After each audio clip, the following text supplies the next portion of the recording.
Then, as your floors are of the same color, you could have rugs. A lot of people prefer colorful rugs. It's not a bad idea. You can have colorful rugs if you have a small room.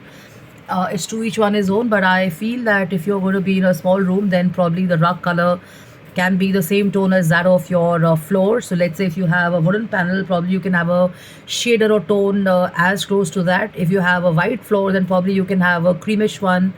And if you have, let's say, a marble flooring or something, or if you have these amazing, glossy tiles and stuff, then the rug can be placed in a fashion where the lighting falls everywhere around the rug and maybe on the rug, but it's kind of got to be very similar to the color that you have because the floor is going to look really big.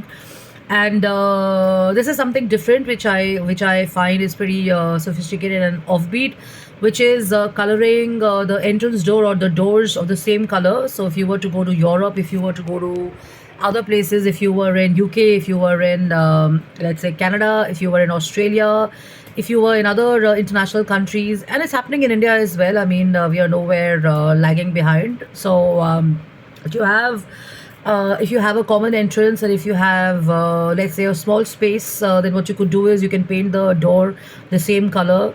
So if you want to paint the door green, if you want to paint the door gray, you want to paint the door purple, you can paint the door pink. You can have whatever colors which kind of make you feel good and great, because as you enter or as you close the door, you kind of get energy. Color gives you energy.